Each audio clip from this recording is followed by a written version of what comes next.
एक साधे सब सदे, सब साधे सब जाए, स्वामी सब साधे सब जाए। शिव मोरत गर धरो, सब जन हो सुखाय, स्वामी शंकर गुरुर्ब्रह्मा जय। गुरुर्विष्णु गुरुर्देवो महेश्वरा गुरु साक्षात् ब्रह्म तस्मै श्री गुरुवे नमः। तस्मै श्री गुरुवे नमः। नमस्कार साथियों, संगी ज्योति संस्थान में आपका बहुत बहुत स्वागत है। आप लोगों ने अभूतपूर्व प्यार दिया है, आपके लिए बहुत बहुत धन्यवाद। आज सबके लिए बहुत बधाई का दिन है, सब बधाई के पात्र हैं। आप लोगों को हार्दिक बधाई। आज करवा चौथ का दिन है। इस दिन के ऊपर मैं सभी को हार्दिक बधाई देता हूँ और सभी की शुभकामनाएं करता हूँ। सभी को अच्छा अच्छा फल मिले, सभी के पति की आयु बहुत लंबी हो और सभी का वैवाहिक जीवन अति सुखी रहे और समृद्ध रहे, ऐसी मैं प्रभु से कामना करता हूँ। आज के दिन में माता का जीवन की आयु बहुत दीर्घ हो, लंबी हो, उसकी शुभ कामना करते हुए आज की हम वीडियो का आरंभ कर रहे हैं। और हमारे अनजाने में कुछ गलतियां हो जाती हैं जिसके कारण हमारी माताओं की आयु क्षीण हो जाती है। आज हम कुछ ऐसे योगों का वर्णन करेंगे जिसके कारण माता की आयु क्षीण हो जाती है, ताकि आने वाले समय में हमारे भाई लोग, हमारे बंधु लोग, हमारे जो आगामी संतानें हैं वो और सभी माता की आयु लंबी हो, ऐसा विचार करके आज हमने इस वीडियो का निर्धारण किया है। कुछ समय ऐसे आते हैं जब हम अपने संतान का विचार करते हैं कि हमारे घर में किलकारियाँ गूंजे, संतान आए, खुशियाँ आए, आनंद हो। उस समय के हम परिकल्पना करते हुए, आनंद लेते हुए, अपना संसारिक धर्म निभाते हुए और मनोकामना करते हैं कि हमारे घर में खुशियाँ आएंगी। आएंगी भी, खुशियाँ आती भी हैं, परंतु आपने देखा होगा कभी कभी ऐसा समय भी हो जाता है जब आने वाली खुशियाँ हमें खुशियाँ नहीं देती, दुख दे के चली जाती हैं, जिसका हम 9 महीने तक इंतज़ार करते हैं, पल पल जीते हैं, हर घड़ी हम उसको जीते हैं, हर आनंद उसका लेते हैं, परंतु अंतिम क्षण में वो हमें दुख दे जाती है। और दुख भी ऐसा कि साधारण दुख नहीं है, दुख भी ऐसा कि जब डॉक्टर हाथ खड़े कर देते हैं कि अब हम कुछ नहीं कर सकते, सब प्रभु के अधीन है, प्रभु की जैसी इच्छा वैसा हो रहा है, ऐसा कहते हैं। परंतु वास्तव में जो हमारी गलतियां होती हैं उस पे किसी का ध्यान नहीं जाता है। आज ऐसी ही कुछ गलतियों के विषय में मैं आज यहाँ पर चर्चा करूँगा, ताकि उनका ध्यान रखा जाए और हमारी माताओं का जीवन दीर्घकालीन हो, लंबा हो और वो अपने संतान के साथ में, अपने परिवार के साथ में पूरा जीवन आनंद में जिए। ऐसे ही मैं कुछ योगों का यहाँ पर आज वर्णन करूँगा। अगर ये योग का समय आदमी टाल दे, व्यतीत कर दे, इस योग के समय में वो अपना संसारिक धर्म ना निभाए, तो निश्चित रूप से उस माँ की आयु लंबी हो जाएगी। परंतु ये समय की जानकारी आम मनुष्य को हो नहीं पाती है, क्योंकि उनको इस चीज़ का ज्ञान ही नहीं है। और ये ज्ञान केवल गर्भाधान संस्कार के मुहूर्त निकालने से ही प्राप्त होता है। गर्भाधान का संस्कार निकालने वाला ज्योतिषी जानता है, विद्वान जानता है कि किस समय में गर्भाधान करने से अशुभता घटित हो सकती है और किस समय में गर्भाधान करने से शुभता आएगी। ऐसे तो इनके ऊपर बहुत बहुत विस्तार से लिखा गया है, परंतु जो गर्भाधान के समय में घटना घटित होती है वो एक आपको दिखाई देने वाला बिंदु है, पॉइंट है, परंतु नक्षत्र, ग्रह और ग्रहों की गति हमेशा विविध होती है, अलग अलग होती है। इसलिए जैसे हम कहेंगे कि भाई माता को कष्ट होगा, यहाँ पर तो सिर्फ माता को कष्ट दिखाएगा, पिता को कष्ट दिखाएगा, भाई को कष्ट दिखाएगा, परंतु वो कष्ट कैसे होगा इसका विवरण के लिए अलग से सभी अध्याय लिखे गए हैं। पिता को कष्ट का अध्याय अलग लिखा गया है, माता को कष्ट का अध्याय अलग लिखा गया है, भाई की कष्ट का अध्याय अलग लिखा गया है। परंतु यहाँ पर जो हम गर्भाधान करते हैं उस समय में ये बहुत सूक्ष्म रूप से दिखाई देता है कि हाँ, यहाँ पर माँ को कष्ट होने वाला है, बस। पर माँ को कष्ट कैसे होगा इसके लिए अलग अध्याय हैं, अलग अध्याय में जाकर अध्ययन करना होता है। तो आज हम यहाँ से कुछ ऐसे बिंदुओं का अध्ययन करेंगे जिसमें माता के साथ साथ शिशु, यानी कि गर्भस्थ शिशु जो है, गर्भस्थ शिशु है, वो जन्म से पूर्व माता के साथ साथ इस दुनिया से चला जाता है। कुछ ऐसे ही चीज़ों का अध्ययन यहाँ कर रहे हैं जिसमें हमारी साइंस, मेडिकल साइंस सभी फेल हो जाती है, उनका अध्ययन यहाँ पे कर रहे हैं। हम ये चाहते हैं कि इन समय में कोई भी व्यक्ति जाने अनजाने में कभी भी अपना शिशु के लिए गर्भाधान ना करें, हम ये चाहते हैं। इसके लिए ज़रूरी है कि आप लोग इस विज्ञान का अध्ययन करें या उचित ज्योतिषियों से मिलकर समय का निर्धारण करते हुए समागम करें। बस मैं तो आपसे यही अनुरोध करूंगा। अब मैं आगे आपको इस विषय में डिटेल से थोड़ी सी चीज़ें बताता हूँ। ये हमने एक कुंडली बनाई है। इस कुंडली में सिर्फ एक घटना घटित है कि जिस समय आप समागम कर रहे थे, जिस समय समागम कर रहे हैं, उस समय में यदि चंद्रमा लगन के अंदर, ध्यान रखिए, उस समय वो लगन में होना चाहिए तभी ये घटना घटेगी, अन्यथा नहीं घटेगी। अगर मान लो ये चंद्रमा दूसरे भाव, तीसरे भाव, चतुर्थ भाव, सप्तम, अष्टम या कहीं और पे हो तो ये घटना नहीं घटेगी। तो यानी कि केवल वो 2 घंटे का समय ही ऐसा होता है जब इस घटना के घटने की संभावना बनती है, अन्यथा ये घटना नहीं घटती है। तो इस घटना को घटने के लिए सिर्फ 2 ही घंटे का समय चाहिए होता है। तो इस घटना घटने के लिए केवल 2 ही घंटे का समय होता है। यहाँ पर एक लगन 2 घंटे का होता है। तो यदि ये 2 घंटे का इस्तेमाल हम नहीं करते तो निश्चित रूप से ही हमारी माताएं और शिशु जिंदा होता। इसमें क्या है, जब भी चंद्रमा लगन के अंदर पाप कर्तरी में हो, ध्यान रखिए, जब भी चंद्रमा लगन के अंदर पाप कर्तरी में आ जाए, यानी कि चंद्रमा के द्वितीय और द्वादश भाव में पाप ग्रह उपस्थित होंगे, तो निश्चित रूप से प्रसव के समय में, निश्चित रूप से प्रसव के समय में ये मान के चला जाएगा कि उस माता का, उस शिशु का अंत हो सकने की संभावनाएं बहुत प्रबल होती हैं, अनिष्ट होने की संभावनाएं बहुत प्रबल होती हैं।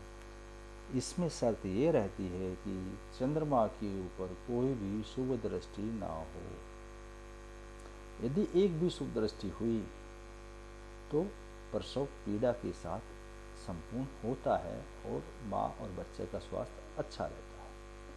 पर यदि कोई भी शुभ दृष्टि ना हो तो ये समस्या हो जाती है। ऐसी हम दूसरी घटना देखेंगे। दूसरी घटना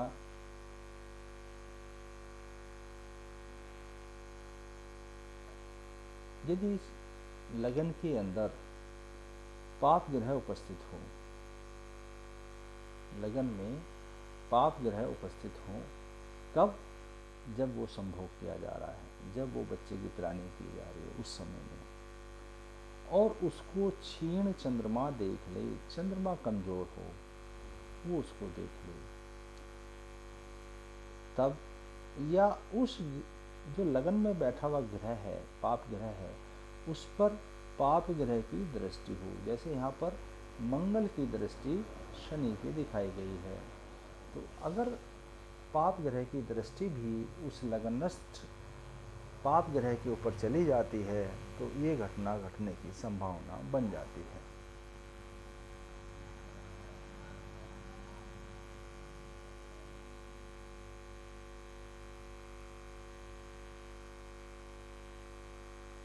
अब हम आगे की स्लाइड और लेंगे तो इसमें हमने दो कंडीशन हमने देखी हैं। पहली कंडीशन ये है कि लगन में कोई भी पाप ग्रह हो और उसके ऊपर क्षीण चंद्रमा की दृष्टि हो,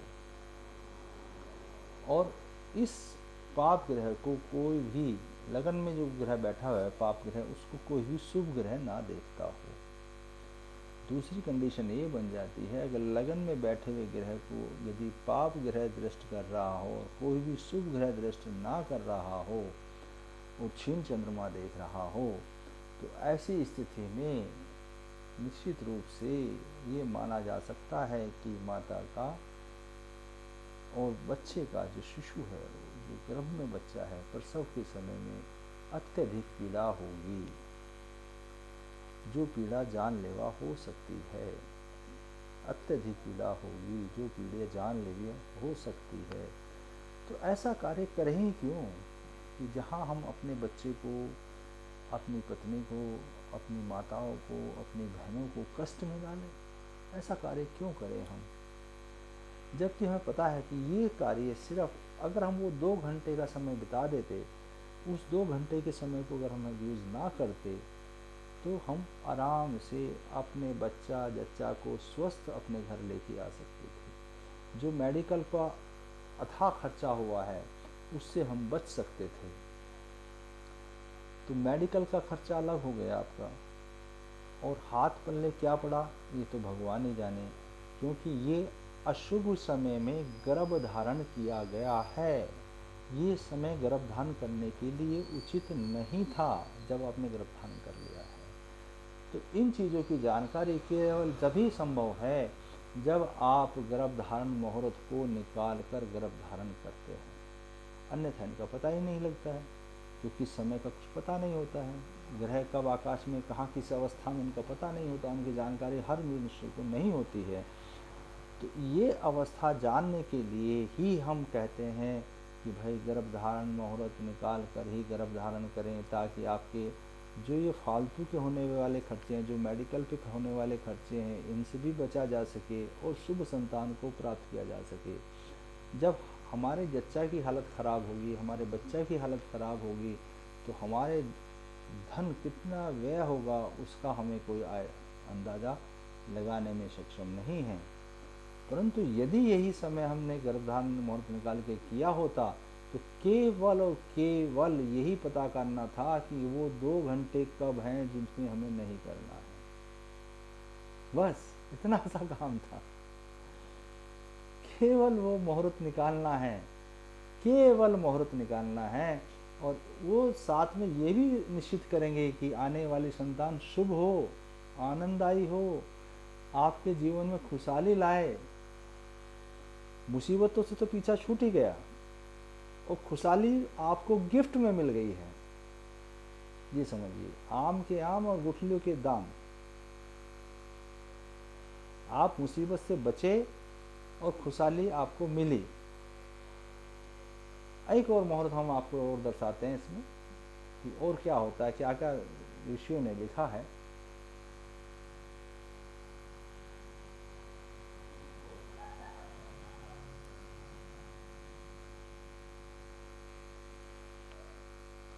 एक और ये मुहूर्त है, इस विषय में भी ऋषियों ने लिखा है कि यदि समागम के समय में जो लगन है उससे 12 भाव में पाप ग्रह स्थित हों और उनको कोई भी शुभ ग्रह ना देखता हो और पाप ग्रह से ही दृष्ट हो जाएं, तो ऐसी स्थिति में, और यदि ये ग्रह लगन में प्रवेश करने वाले हों, अर्थात अपने अंतिम नौमांस में हों, यहाँ पे अर्थ ये लगाया जाएगा अर्थात ये अपने अंतिम नौमांस में हो, और उनका मतलब अगले जो समय है वो लगन में प्रवेश करने का है। जिनको ज्योतिष का थोड़ा थोड़ा अध्ययन करते हैं, ज्ञान है, वो ये मान के चलें कि ये 27 डिग्री के बाद के पाप ग्रहों के ऊपर लागू होगा। जिन लोगों को ज्योतिष का ज्ञान है, अगर वो जानते हैं, तो ये मान के चलें कि लगभग 27 डिग्री के आसपास जब ग्रह होगा, तो 27 डिग्री से आगे ग्रह होगा, लगभग 27 डिग्री का ग्रह होगा, तो उनके ऊपर ये समस्या, ये चीज़ लागू हो जाएगी। तो इस चीज़ को हमें व्यतीत करना है, सिर्फ 2 घंटे का समय है। इस लगन को निकाल दीजिए और आप आनंद लीजिए पूरे जीवन का। परंतु क्योंकि हमें जानकारी ही नहीं होती है, हम इसी को समझते नहीं हैं, और हमारी जच्चा बच्चा जब मुसीबत में आती है तो हम डॉक्टरों को भर भर पैसे देते हैं, उनको भर भर पैसे देते हैं, उनके व्यापार चला देते हैं, उनके यहाँ हम खुशियाँ ला देते हैं, और अपने यहाँ पैसा खर्च करके दुखी हो जाते हैं। यदि ये काम आपने केवल एक जोशी से पूछ के किया होता, एक आचार्य से पूछ के किया होता, तो ना तो आपका वो धन व्यय होता और आपके जीवन में खुशियाँ ही खुशियाँ होती। ऐसा ऋषियों ने कहा है, ऐसा ऋषियों ने वर्णन किया है। और ये लिखा है ऋषियों ने तो कि इसमें ज़्यादातर अनिष्ट होता है, अधिकतम समय में अनिष्ट होता है, ऐसा उन्होंने वर्णन किया है। परंतु मेडिकल साइंस कितनी भी आगे बढ़ जाए तो घर में अनिष्टता तो आई गई, क्योंकि धन तो आपका व्यय होगा ही होगा। बच्चा बच गया तो भी, नहीं बचा तो भी, बच्चे की माँ बची तो भी और नहीं बची तो भी, तो अनिष्टता तो आ ही गई है। तो आप लोगों से केवल मैं अनुरोध करता हूँ, विनती करता हूँ, बार बार ये कहता रहता हूँ कि भैया गर्भ धारण मुहूर्त निकाल के यदि आप गर्भ धारण करेंगे तो आपका घर हर तरह से खुशहाल होगा, आपके यहाँ समृद्धि होगी, आपका धन धान्य बचेगा, आपको लाभ मिलेगा, आपके संतानें सुयोग्य होंगी और आपका भविष्य उज्जवल होने की संभावनाएं बन जाएंगी। मैं कई बार इस बात को कह चुका हूँ, दोहरा चुका हूँ, आज फिर उसे दोहराऊंगा कि एक माह के अंदर एक महिला को 8,640 शिशुओं में से अपना शिशु चूज करने का अधिकार प्राप्त होता है। बहुत बड़ी संख्या है ये, बहुत बड़ी संख्या है। यदि आप मॉल के अंदर जाते हैं तो भी अपने कुर्ती या अपने कपड़े, अपने जूते, मोजे, पोशाक, वॉलेट सब चूज करके लेते हैं। आप गाड़ियाँ लेने जाते हैं, वहाँ पर भी चूज करके लेते हैं। आप ज़िंदगी में हर सामान चूज करके लेते हैं। और भगवान ने इतनी बड़ी दुकान खोली हुई है जिसमें हर माह आपको चूज करने का अवसर देता है।